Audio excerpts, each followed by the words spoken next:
সারাদিন আকাশটা গোমড়ামুখো হয়ে রয়েছে। বৃষ্টিটা সন্ধ্যের পর থেকেই শুরু হলো। তার জন্য ছেলের বায়না মা খিচুড়ি খাবো, তাই উঠে পড়ে লেগে পড়লাম খিচুড়ি তৈরি করতে। বাড়িতে তো গোবিন্দভোগ চাল এখন নেই, ওই জন্য যে চাল ছিল সেই চালেরই খিচুড়ি বানাবো। নমস্কার, সবাই কেমন আছেন? কেয়ার ঘর কন্যার সকলকে স্বাগত। এখানে আমি প্রায় 500 মতো চাল নিয়েছি, আর নিয়ে নিলাম প্রায় 350 মতো মুগের ডাল। এবার ডালটা একটু ভেজে নেবো। ডালটা খুব বেশি ভাজবো না, হালকা লাল লাল করে ভেজে নেবো। একটা বড় পাত্রে জল বসিয়ে দিয়েছিলাম, জলটা গরম হয়ে গেছে, আর চালটাও ধুয়ে নিয়েছি, চালগুলো দিয়ে দেবো। যেই চালটা ফুটে উঠবে, এবার এর মধ্যে দিয়ে দেবো ভেজে রাখা মুগ ডাল, যেটা ধুয়ে নিয়েছিলাম, নিয়ে একটু নাড়াচাড়া করে নেব। তোমরা দেখতেই পাচ্ছ এখানে ডাল চাল অনেকটাই সিদ্ধ হয়ে গেছে। এবার আমি একটা মশলা রেডি করে নেব। কড়াইতে কিছুটা পরিমাণে তেল দিয়েছি, তেলটা গরম হয়ে গেছে। এবার দিয়ে দিলাম লবণ হলুদ মাখানো নারকেল কুচি। নারকেলটা হালকা লাল করে ভেজে নেব। ভাজা হয়ে গেছে, এবার এগুলো তুলে নেব। এবার এই তেলের মধ্যে দিয়ে দিলাম 2টো শুকনো লঙ্কা আর 2টো তেজপাতা, এটাও হালকা লাল করে ভেজে নেব।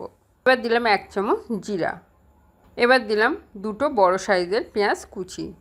পেঁয়াজটা হালকা লাল লাল করে ভাজবো। এবার এর মধ্যে দিয়ে দেবো একটা টমেটো, যেটা আমি টুকরো করে কেটে নিয়েছিলাম। একটু নাড়াচাড়া করে এর মধ্যে দিয়ে দেবো 1 চামচ লবণ, তাতে পেঁয়াজটা আর টমেটোটা নরম হয়ে যাবে, ভাজাটাও খুব তাড়াতাড়ি হয়ে যাবে। এবার দিলাম স্বাদ মতো চিনি। চিনিটা দিয়ে 3 থেকে 4 মিনিট একটু নাড়াচাড়া করে নেবো। এবার এর মধ্যে দিয়ে দেবো প্রায় 2 চামচ মতো লঙ্কা বাটা, 1.5 চামচ আদা বাটা। আবারও আমি সব কিছু ভালো করে মিশিয়ে নেব। দেখুন কাঁচা মশলাগুলো কিন্তু প্রায় কষানো হয়ে গেছে, পাশ দিয়ে তেল ছাড়ছে।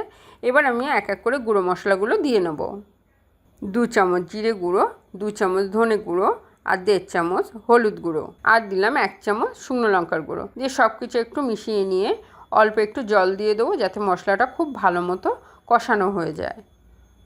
এখানে মশলাটা কিন্তু আমার ভালো মতো কষানো হয়ে গেছে। এদিকে ডাল আর চালটা খুব ভালো মতো সিদ্ধ হয়ে গেছে। এবার মশলাগুলো এই পাত্রে আমি ঢেলে দেবো।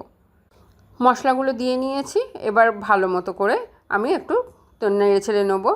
নিয়ে এবার কড়া ধোয়া জল কিছুটা এর মধ্যে দিয়ে দেবো। সেই জলটা কিন্তু আমি একটু গরম করেই নিয়েছিলাম। আর দিয়ে দিলাম নারকেল ভাজা, যেটা ভেজে রেখেছিলাম, দিয়ে আবারও সব কিছু ভালো মতো মিশিয়ে নেব। এবার এর মধ্যে দিলাম 1 চামচ গরম মশলা গুঁড়ো, দিয়ে আবারও ভালো করে সব নাড়াচাড়া করে নেব। মশলাগুলো দেওয়ার পরেও আমি কিন্তু 5 থেকে 7 মিনিট ভালো মতো ফুটিয়ে নিয়েছিলাম। এবার রান্নাটা প্রায় কমপ্লিট হয়ে গেছে। একটা কাঁচা লঙ্কা চিড়ে দিয়ে দিলাম, আর দিয়ে দিলাম 1 চামচ ঘি। দিয়ে আবারও 2 থেকে 3 মিনিট একটু ফুটিয়ে নেব ঢাকা দিয়ে। তারপর গরম গরম সার্ভ করে দেবো। খিচুড়ির সাথে তো আরেকটু কিছু লাগবেই, ওই জন্য তাড়াতাড়ি করে একটু ডাল ভিজিয়ে রেখেছিলাম। এই যে মুসুর ডালের প্যাঁচ দিয়ে বড়া করে নিলাম। বড়াগুলোও হয়ে গেছে। ব্যাস, গরম গরম খিচুড়ি আর বড়া ভাজা রেডি। তাহলে আজকের মেনুটা কেমন লাগলো রাতে অবশ্যই তোমরা জানাতে কিন্তু ভুলবে না।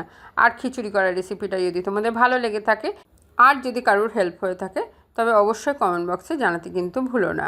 আমি একটু পাঁপড়ও ভেজে নিয়েছিলাম, ছেলে পাঁপড় ভাজা খাবে।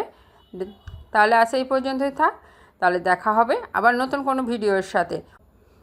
তার জন্য কিন্তু আমার পেজটাকে লাইক আর শেয়ার অবশ্যই করে রেখো। আমার চ্যানেলটি সাবস্ক্রাইব করে নিতে কিন্তু ভুলবেন না।